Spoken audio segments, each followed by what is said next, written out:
you're kind of limited by your own resources and how you can scale that way. And when you create a platform and make it open and enable anyone to build on it, we're no longer the bottleneck to scale. What's really the bottleneck is people's ambition and ability to turn products into businesses.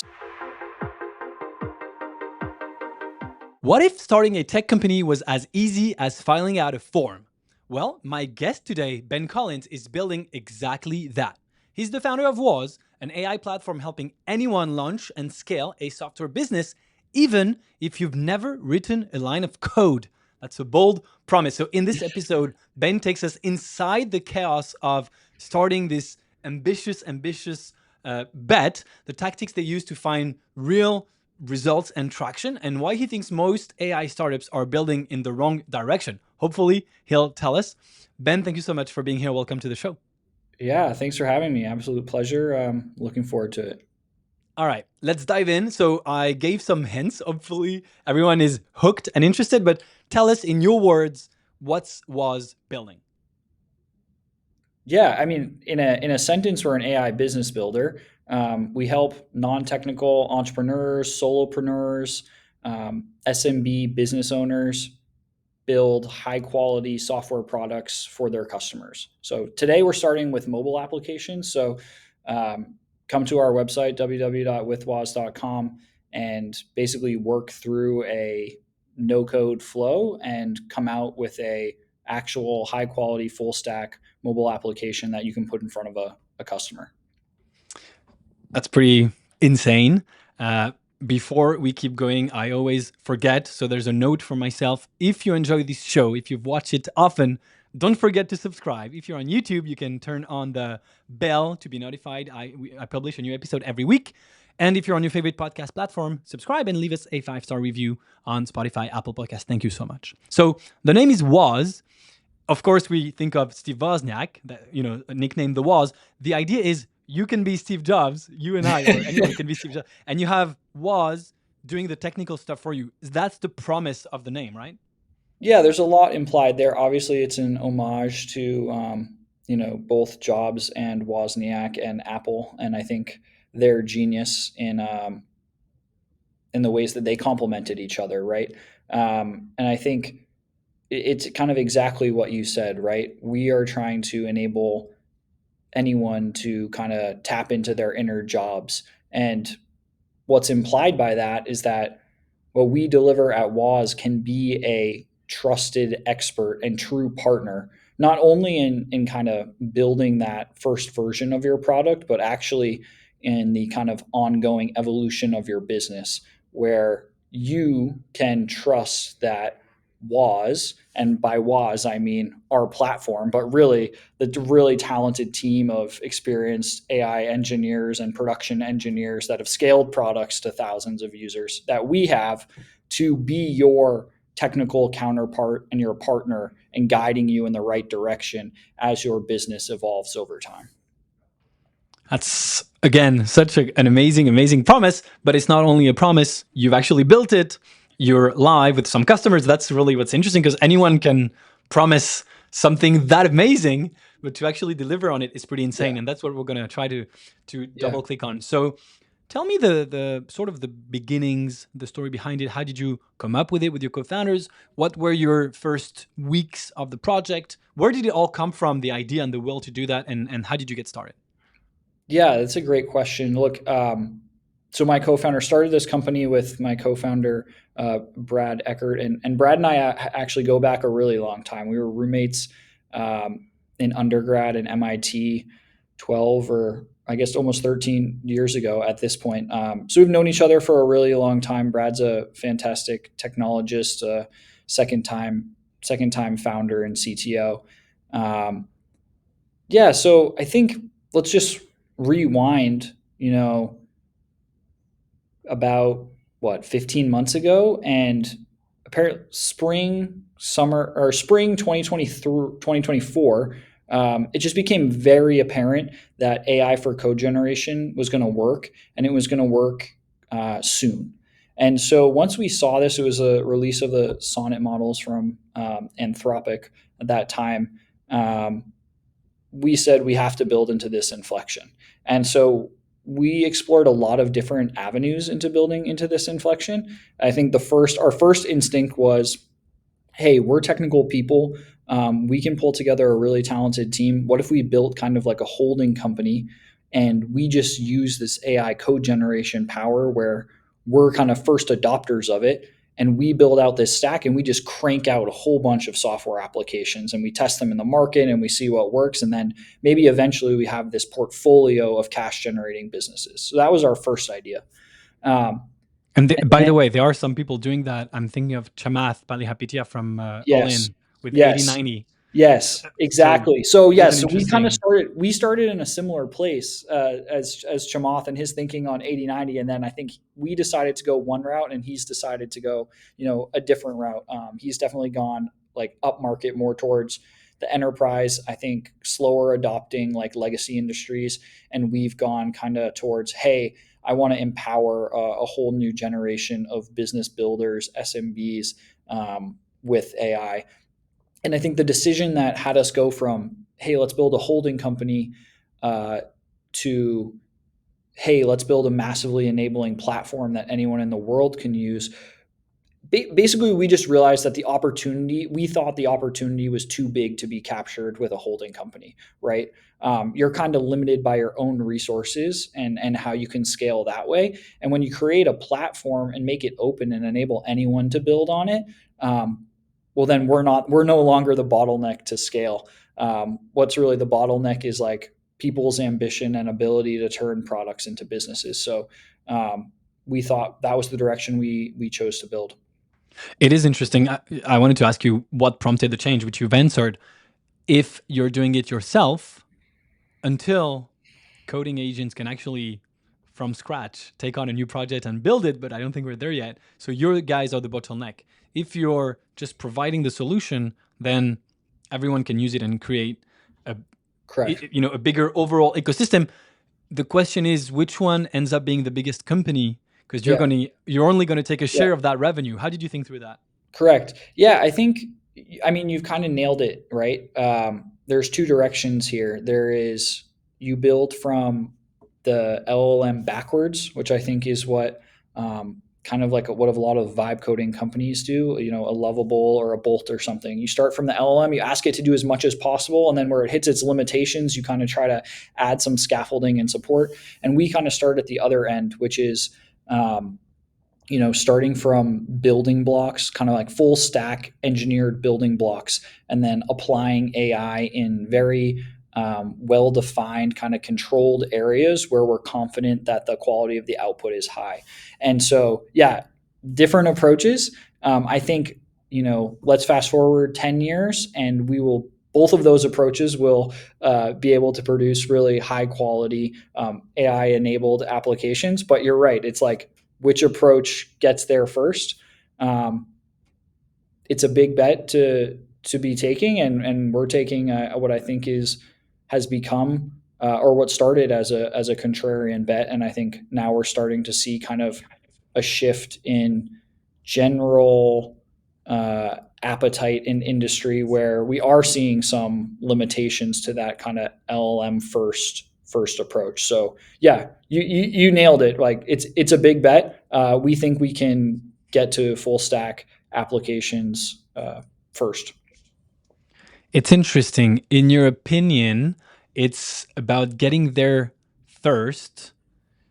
You you haven't answered who makes the biggest revenue in the end, but I'm guessing if you chose this path, it's because you think it is the most lucrative or the most quick to make huge revenue. I'm thinking there's a lot of people right now talking about integrating vertically. A lot of people talking about Apple missing the AI boat. Even if they integrate with someone else, it's not their own AI. A lot of people talking about X, the Twitter platform and XAI and Grok integrating together. Tesla and the FSD, full self-driving. So many people seem to think, I don't know if they're right, many people seem to think that if you integrate vertically, like 8090 is doing, you maybe for hardware and software, you're just software. And you seem to think the other way. So that's fascinating. I'm absolutely not saying you're wrong because we don't know. You might very well be the one that's right. But just trying to dig a level deeper, because it's fascinating to me at least, on is it because you think it's faster and you haven't thought of the amount of revenue in the end, or how what guided your decision? Yeah, I think, well, I mean, let's talk about, I guess, previous generations of like vertical SaaS companies, right? It's like why go vertical? And I think there was almost you almost had to go vertical in a sense because of the way software was built, right? And especially for the enterprise. If I'm building a high quality software application um, for a vertical, that basically enables me to build the same solution, to invest in building one solution and then amortize that cost across many, many, many customers, right? Because you're selling the same solution to all Yep. those customers. Now, what I'm saying with Woz is I can build one platform and on top of that have many verticalized kind of niche solutions on top of that platform. And by building the platform first, I can now go address much smaller niches, many more niches, kind of across the landscape. That's really cool. I Yeah, see what you're saying. It's you're the pick and shovel play of allowing anyone else to build their own vertical SaaS on top of your platform. That's pretty cool. exactly, So exactly. then it unlocks a lot of revenue potentially because you're the base layer of the entire next generations of software. Of vertical, yeah, of vertical SaaS, of vertical AI companies. And I That's really think the cool. really interesting thing is now because we've lowered the bar, I guess, lowered the investment needed to like start one of those, you can build a lot. Like those vertical businesses you're building can be for smaller markets. Because Because it's so easy to whip them up. You just do them in a couple hours, days, weeks, and even if it's not a correct, big market, it's a small revenue, but it doesn't take a lot of time. correct. So even if it's like previously, it wouldn't have made sense to build a custom solution for that small market. But if I can do it in a way where I don't have to put that same upfront investment, now it can make sense. So That's interesting. Thank you so much. I love this sort of short topic. Before we move on to the next one, I actually wanted to ask you something else. Is are you as a founder, as a founding team with your co-founder, co-founders, or there's three of you, right? no, there's just two of us. There's two of you. Okay, that's what I thought. But anyway, okay. Um, uh, then I thought you said, and so I thought I like, oh, I missed one. I thought there were two. No, you're two. Okay. Uh, is this kind of, not necessarily this specific topic we just talked about, this kind of general topic and direction, like even not direction, but like the meta philosophical purpose of the company, is this something you want to keep thinking about, iterate on, and allowing yourself to potentially completely change course over time? Or is this something you've decided at the beginning and now you're just running with it for the next 3 years, and as long as it's working, you're just going to keep running with it? That's the first question. And the second question is, what's YC position on that kind of meta thinking on the company? Do they push you to do this, or do they push you to not do it, or do they not talk about this at all? Yeah. Okay. So two questions there. Sorry, that's a lot. Yeah, yeah. No, no, no, no. I think I got them. Okay. So the first one, um, look,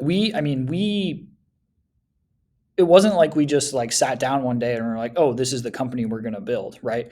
We were experimenting, researching in the space for 3, 4, 5 months, toiling around with a whole bunch of different ideas. Speaking with dozens and dozens of business owners um, and founders before we kind of zeroed in on this idea. So it wasn't like we just like pulled it out of thin air, right? So we built a lot of conviction over a long period of time and off on the back of a lot of data um, to build our original hypotheses. Now, of course, technology landscape is changing, competitive landscape is changing. We're always collecting new data and feedback from customers. So yeah, of course, you're taking that into your calculus. I'd say at this point, we're still very, very confident in something that is quite similar to our original hypotheses. Although, of course, that hypothesis is always, slightly evolving over time. And then, what is YC's opinion on this? I don't know if there's a blanket opinion, and I feel like it kind of varies partner by partner and company by company. But like, there were certainly companies in our batch that came into the batch and like pivoted on day two and spent the first month, trying to come up with a new idea. And that's a really hard position to be in, honestly. So, I felt for some of those companies. I think YC definitely publicizes stories where you can go through. I believe they call it like pivot hell, and come out on the other side in a strong position. I think there's examples of really Yeah, successful companies many. on Yeah. that either during YC or in the 12 months following YC. I think Jared, one of the partners at YC, even gives that story during the batch of how his company had pivoted multiple times. Yeah, I think they call it pivot hell. They also call it going through the idea maze of, Yeah, you know, but it's interesting because even before you talked about this 10 minutes ago, you said we were talking to a lot of users, we were iterating, asking what they need. That's exactly what you should be doing. I guess I understand that you were doing it even before YC, which is probably why you got in YC in the first place, because you're already applying the playbook. And it seems so obvious and so, simple. Still, even today, with YC and myself hammering it every day, and of course YC has a slightly bigger reach than me for now, for now, but yeah, for now, but people still don't do it. Entrepreneurs, you'd be amazed at the number of entrepreneurs who just don't do that. Just talk to your users and build and iterate. So it's the idea maze, and you have to navigate the maze. And the way to move forward in the maze is by talking to your users. So you navigated that successfully. So anyway, interestingly, I think you're right. It's probably a case by case. You were lucky that you didn't pivot during YC. You had your idea before, but that's not the case for many companies. And it doesn't mean such or such company will succeed less or yeah, more no, than the other. There's countless examples of both. Okay, I wanted to sort of move on, but actually still sort of poking at your reasoning because I find it so interesting and just well, your answers are what's interesting, not my questions. But uh, what's the reasoning behind going mobile first? I'm asking because for two reasons. One, it is a very competitive market, which is a good and a bad thing. It's a bad thing because it's competitive. It's a good thing because there's a lot of need. There are yeah, people who want to. yeah. Also, then you talked about vertical SaaS. So I'm sure you've thought about this market as well. Browser, computer, blah blah blah. So what's your reasoning behind that? We'd love to hear what sort of went through. Yeah, I think there's probably two reasons. One is that we're kind of inundated with web app builders, and we have been. And I think the reason for that is it's just a bit easier to build. And so we have to think about our approach. At the beginning, I kind of described there's like you work backwards from the LLM, like a Lovable or a Bolt started doing, and our approach is just kind of like you work from the bottoms up based on like engineered components. And we had to think about like, okay, which applications and markets are best suited for our comparative advantage for our method, right? And so mobile fits nicely into that. It's a bit harder when you have to go through a review process submitting to the app store. Um, so there's kind of just a higher bar for quality, and then mobile applications for the vast majority of them are customer facing. So as opposed to like internal tools, which a lot of these other kind of app builders are focused on, we want to be focused on customer facing products again because that bar for quality is a lot higher. So it's just like, okay, where is there a big market and where is there kind of overlap between our comparative advantage of our technology approach and the needs of the users in that market? I think that's the basic answer. And I would say I would have one more like meta answer, which is Please. okay, as we move into a kind of more agentic world, I'd say I'd bet a lot of money that the amount of time we spend sitting in front of a computer doing kind of tasks that we've needed to be in front of a computer for is really, really diminished. And so people are doing a lot more from their phones. A lot more work becomes mobile first, right? because you're not actually necessarily doing all of the work, but you're kind of like setting up the work to be done. And that work is being done asynchronously from you sitting in front of a computer. You need to be notified when work is done, when things need your attention. And a lot of that just fits better for a mobile first kind of company building and operating experience. So That's so fascinating. I love that concept. No one ever articulated it this way, to me at least, but it makes so much sense. It's mostly agent based, so it's mostly chat. And it doesn't have to be text based. It will most likely move to voice, maybe in glasses or in a pendant. Everyone's waiting for the opening. But it is yeah, chat. And yeah, you're right. You can just, everyone's already chatting from their phone. You can do it anywhere. It doesn't have to be in at the office. And you're just chatting with agents, and phone is perfect. Exactly when I'm trying to spend less and less time on my phone. The timing couldn't be worse. I yeah. found, oh, sorry, go ahead. No, that's a great point. And look, I think the final form factor is like still TBD, right? There's a lot of people experimenting with different things, whether it's glasses or a headphone or a pendant or a pin, or it just continues to be the phone for a while. Yeah, I think that'll take a couple, several years to play out and see how human behavior adopts. But yeah, I agree that is a challenge. I don't know if we're escaping our phones anytime soon. That just might be an unfortunate truth. Well, I've been making big changes in my life, in my habits with my phone, and it's working great. I only work from the computer now, because what's interesting about what you said is you're right. I can do a lot of stuff from my phone, but you can also do everything on the computer. And I'm forcing myself. I saw on Hacker News yesterday, like, oh, don't download the app, because of course the developers, they want you to have the app because they can send you push notifications and stuff like Yeah, that. yeah, But yeah, yeah. almost everything also has a website, including many that started as apps only. I'm thinking of Instagram, but there's many more. Clubhouse probably, which then ended up building web browser versions as well, because you just need the. So now I actually leave my phone in another room in the morning when I work, and just try to almost never check it. I have the WhatsApp app and FaceTime on my computer, so I can do my calls from the Yeah. computer.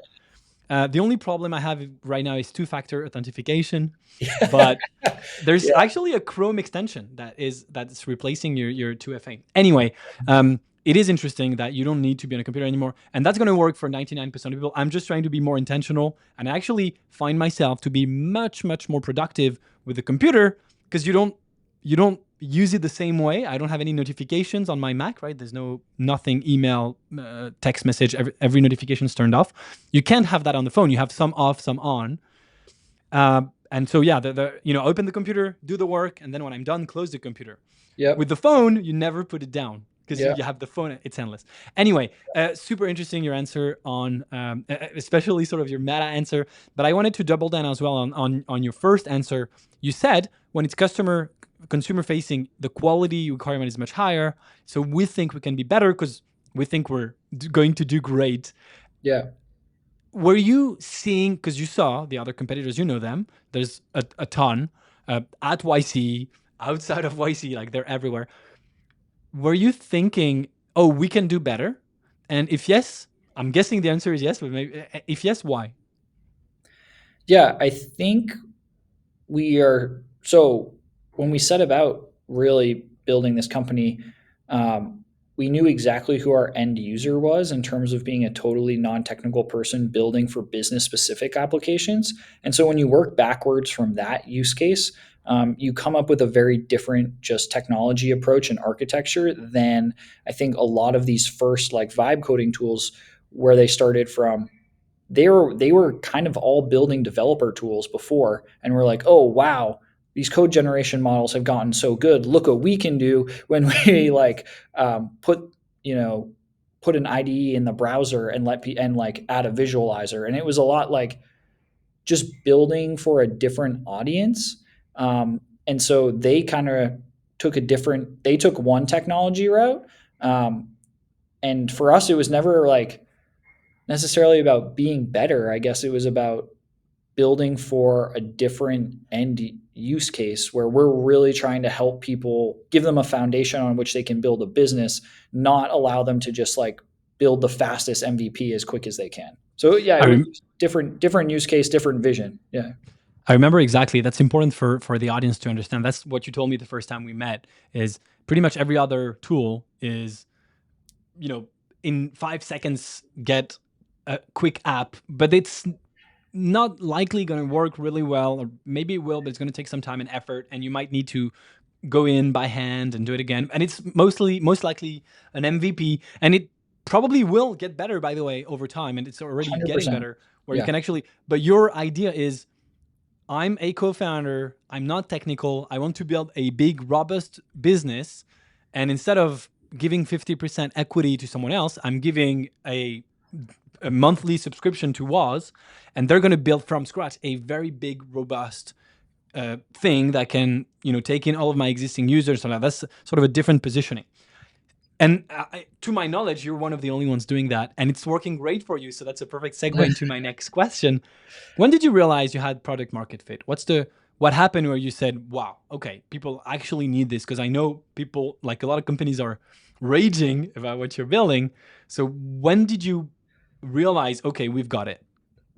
Yeah, that's a great question. I don't know if we've reached there yet. I think All the people you guys are so humble. I love it. no, Oh no, no. no, we're not at a guy. I talked to a guy. He's doing 1 million in revenue, ARR, and he's like, no, we're not at PMF at all. I'm like, you're doing what? Like, Yeah. so okay, you're I humble. think I Please think keep there's a going. lot of signs, right? There's a lot of signs. I think a lot of it comes from kind of customer demand and just like how um not desperate, but like how hungry people are for the solution you're bringing to market, and how energized and excited they are for it.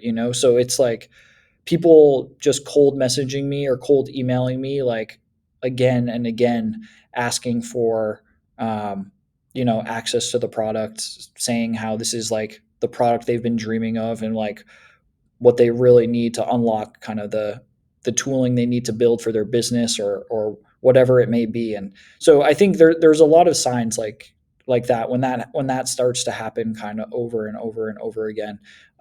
You start So to you realize, admit it. no, no, no, no, no, no, no. I think we're building on that path, and we're extremely excited about our direction, and where we'll be in 6 months, 12 months, 24 months. But um, no, the technology landscape's moving so quickly that we have to keep. You can have product market fit for one day, and the technology landscape's moving so quickly that you That's true. really you really need to kind of stay on the edge of your seat and make sure you're always looking 6, 12 months ahead. That's an interesting question. That's an interesting question that you just sort of handed to me that I'm going to ask back to you. By the way, I'll ask you about what you're excited about. You said we're excited about what's coming in the next six to Yeah, 12 yeah, months. So I'll yeah. get to ask you that towards the end. But that's a question. My investors in my fund, Lobster Capital, ask me, and people that I meet, and people on my YouTube channel. So I have another YouTube channel called Gabriel Jarrison. If you type it in YouTube, and I do solo videos where I talk about technology, AI, go subscribe. I did Okay. my another advertisement, another plug. So people ask me all the time, how do you invest in AI when it's moving so quickly? So I'd like to ask you the question, because you seem to be thinking about this as well. Like you said, it's working great for now. People love it, but it's changing so quickly. Yeah. And you're building quite differently than those lovables and stuff, but Yeah, yeah. maybe tomorrow the technology shifts and it allows them to catch up or to come on your turf. Yeah, yeah. How do you think about that? Isn't it a super uneasy position? How do you sleep at night, and how do you build an enduring company? Yeah, yeah, a lot of questions in there. I guess uh I don't know. I kind of think of like almost two segments to the way the technology is evolving. Obviously, you have new foundation models that come out, and as those improve kind of reasoning and code generation, you kind of have like bigger leaps, right, in innovation. But then on top of each of those leaps, there's a growing ecosystem of, let's call it, just tooling, that allows you to deploy uh, those foundation models in a higher quality, higher fidelity way, right? So you kind of have like the compounding effects of the foundation models and this tooling ecosystems that are being built. And You can picture, you can kind of imagine that's like a line up into the right of capabilities, and like it's our job to try to like straddle that line as perfectly as we can and not overbuild. You're always trying to kind of project forward where that line's going, right, and not overbuild engineering solutions for the capabilities today, but making sure what you're building is looking out ahead to those next leaps. So I think That's pretty that's kind cool. of the general approach we take. Are you always right on the line? No, of course not, right? Um, That's so cool. So, am I understanding you correctly that you're sometimes not building something because you know the next iteration is just going to make this irrelevant, it's going to fix it, it's going to not be a problem anymore? exactly. I think you have to do that calculus with like everything in the roadmap and figure out That's very what cool. should you invest in today and what should you deprioritize. Yeah. There's got to be a lot of founders who just love this insight. How do you decide? How do you sort of guess? I wish there was more of a. I wish we had more of a science to it. I think it's just kind of a, I don't know, collaborative discussion amongst the members of the team, and we, use our best intuition around which way progress has been moving in the past and which way, kind of how we view that trajectory kind of continuing into the future. I don't think there's much of a science to it Hmm. at the moment. I think it's more of an art. Are you also someone, you or someone in your team, like monitoring super closely all the social accounts of Sam Altman and the companies themselves on their Twitter accounts and their interviews and what they talk about, like for hints of what they're building, or you don't have time for that? Um, I mean, we're monitoring everything very closely. I think we're monitoring like the tooling ecosystem very closely, but like there's not much you can do about like the foundation model companies themselves, right? They're not okay. They might drop hints or say things, but like I don't know, can't really trust everything. Sam Altman goes on a podcast, and I don't know, can't really trust everything that comes out of it. Who knows who's his real audience, right? Yeah, Whether that's it's true. investors or you know partners, Microsoft, the DOJ, whether it's a different Yeah. country, who knows? Yeah, Not easy navigating, but that's really cool. Thank you for sharing that. That's probably going to be one of the clips of nice. your knowledge because this is so brilliant. I love it. Okay, what did I want? I wanted to ask you so many follow up questions, but I forgot. So I'm just going to go to my next one. They might come back. It was so interesting, and then you dropped this gem, and I was like, mind blown.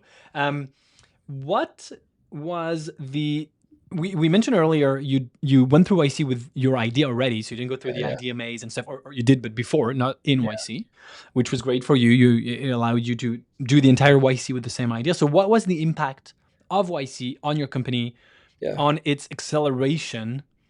How was the 3 months of YC for you? yeah. Um, this was my first time doing YC. It's my co-founder's second time doing YC. I always like hearing his observations on how it's changed in like those two times. He did it first in 2017, so it's like an 8 year gap. Um, Look, I think YC is fantastic for a bunch of different reasons. One, from a resource perspective, obviously, you get capital, you get access to a whole bunch of resources through kind of the um, partners who provide technology and deals to YC companies.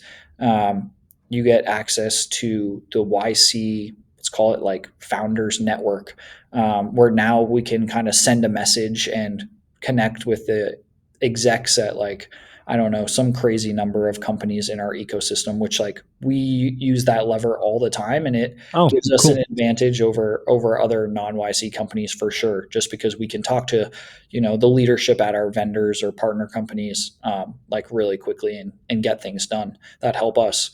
Um, and then I think the last obvious thing is the brand, which is great for recruiting. It's great for fundraising.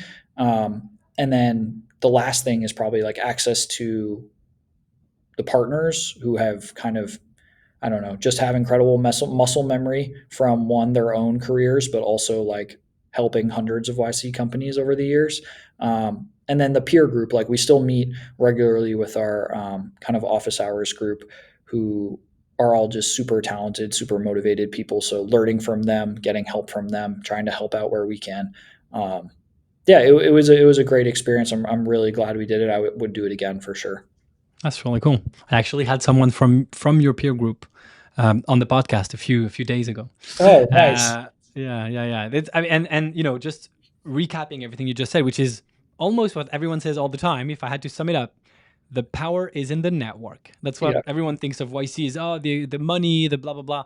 Yes, the money, the brand, the partners. The partners are big, but the network is just everything. That's awesome.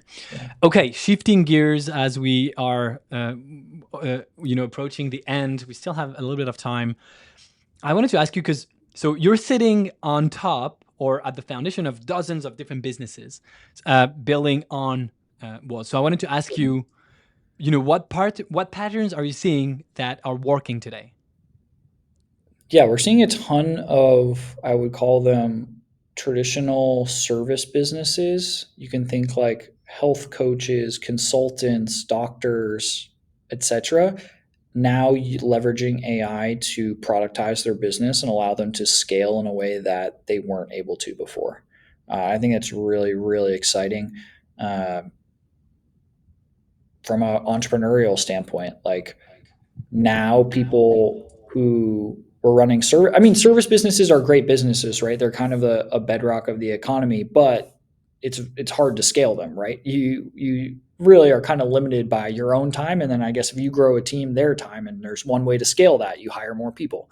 And now we're saying, whoa, with AI, you can actually productize that and allow you to scale that business without hiring as many people, which means two things. One, you can grow a larger business with a lower cost, but it also means more people are able to start those types of businesses. So I think that's a huge kind of sector opportunity where we're really starting to see take off, and I assume it will continue that way for some time. That's really cool. That's awesome. Yes, and it's only made possible by tools like Woz and others. But Yeah. we've talked about it. Yours is very different and very very likely much better for that kind of audience. What do non-technical founders still get wrong about the AI tooling wave? Oh wow. I mean, yeah, I think we probably talked about this the first time we met, but like uh, AI code generation is just, or like writing code is just one small part of what a technical co-founder, CTO, engineering leader does, right? And there's a whole long list of things that are equally or more important that that person is responsible for. So just because now we can generate code with AI doesn't mean that you can, like, someone still needs to be responsible for that long list of other things, which is, implementing security best practices. It's in like evaluating and selecting the right vendors. It's in orchestrating your full stack. Many, many, many more things included in that list, and someone needs to be responsible for them. So I think we've talked about this many times before, but like at Woz, that's what we do. We kind of abstract those decisions away from you, so you don't have to think about them. You don't have to invest in learning them, and they're complicated things, right? So that's kind of where people are. And I think there's been a shift recently. We've seen some pretty high profile cases in the news the past couple weeks where people go build some product in vibe coding and then hit one of these snags because they're just, they don't know what they don't know, and they're lacking knowledge in these other critical areas where you would traditionally lean on a technical co-founder to make those decisions for you. So we're seeing some pretty high profile hacks of sensitive customer data. We're seeing like production databases being deleted by AI and things Yes, like, ouch. yeah. Like, and I'm sure, like, yeah, there's high profile cases of this that make the news, but this is happening every day to hundreds of people, and it's embarrassing. You don't really want to. It's frustrating and it's embarrassing, and it's not something you necessarily want to broadcast into the public. So it happens much more than we actually hear about in the news, is what you're saying. For sure. I think obviously the media likes to highlight these things, like highlight the high profile cases, but I would almost guarantee that it's happening every day to regular people and not making the not Yeah. making the media. Yeah. Cool. All right. Moving to one of our last segment, which is bold predictions and future bets. So let's try to talk about the future I know you spend a lot of time. I mean, we've been talking only about the future already for the past 40 minutes, but Yeah. um, what's going to exist in 5 years that feels crazy today? What is going to exist in 5 years? Well, I'm pretty bullish on the idea of like personal AI, and like creating that connective tissue across my devices and across my life to have like one personal AI assistant. I think OpenAI is starting to, I don't know. Just these are just kind of like observations from my usage of OpenAI products. They're now kind of like requesting access to your email, requesting access to your LinkedIn, and things like this. So like if you're comfortable giving an AI system access to a lot more of your data and like ability to take actions on your behalf, I think the power of that like fully integrated AI assistant that kind of has almost the same knowledge as you or like close to it, um, will be an incredible unlock and remove a lot of friction in the way we operate. Should you not be giving access to the AI over all of your tools? Yeah, I don't know that. I think that's a personal decision. I don't know. You wouldn't. I'm guessing. I'm taking from I your tend, answer. I don't know, when it comes to more sensitive data like that, I would tend not to be a early adopter. I'll let some other people be the early adopters and work out the kinks, when it comes to giving, someone like OpenAI access to my to read my emails and access my LinkedIn profile and stuff like that. Uh, It's the perfect excuse in the future if you're very pissed off by an email and you send a very angry email, and then the next day, oh, it's not me, it's so the AI. this is Sorry. a big problem we have to talk about, right? Like I think you have to have responsibility for that. I think that's a hard thing, right? And that's a lot of the mentality with, I think, with vibe coding and AI assisted code generation that we see today. It's like I don't feel ownership. I didn't write that code. Um, why I'm not the owner of the output. I'm not That's responsible for interesting. the consequences of it, right? And so that's, but someone is responsible. Like who's signing their name next to it? Who's approving the deployment, who's signing off on the app store launch. Like there is a level of responsibility that needs to be had, and I think, yeah, to your point, I don't know. I feel like you are responsible if you're willing to trust AI to some degree. You are responsible for the And output. it's going to get even worse because today it's code generation, but now we have tools to check the code, to evaluate the QA test, etc. That's Sure. also going to say, okay, green light, let's push it, let's deploy it. And then if there's a mistake, it's even more complicated to say whose fault is it? Is it Yeah. the code gen? Is it the QA tool? Is it the person who signed off? Who knows? That's going to be fun. That's going to be a fun debate for sure. It will be. It will be. And beyond debate, it's a I don't know, a test in psychology, I guess. Like Yeah. yeah, very interesting. Very interesting future All right. we'll be We're going to have exploring. another entire episode just on this. Um, and second and last, a bold prediction and or future bet. Do you think every startup will be co-founded by an AI? Yeah, man. I mean, I think everything we do, everyone will be using AI to really amplify and maximize their work. So in that regards, yeah. Does that look like AI being deployed through many different tools at like all layers of both the technology and like operational stack? Maybe. Does it look like one AI co-founder who kind of has knowledge across the entire business? Like maybe, or maybe both. Honestly, probably both. You probably want those like specialized tools that are really good at doing specific tasks, but then you also want someone who's more of like a thought partner, sitting there with you, who has kind of like the same knowledge as you do. I don't know. I think both. I think both would be valuable, and I would imagine the people starting tech companies would be early adopters of technologies like that. Yeah, I agree. We don't have time for it, but there's the entire debate of should those companies, including Woz, then take equity in those startups. So that's another debate. Please leave your opinion in the comments. My Uh, opinion's be, no. My opinion's no. Oh, yeah, and that's not what you're doing right now. But Yeah. what if tomorrow there's $1 billion company running on OpenAI, and then Sam Altman comes in and knocks on the door and be like, hey, I want 10%. I built this business with you. Yeah, That might happen at some point.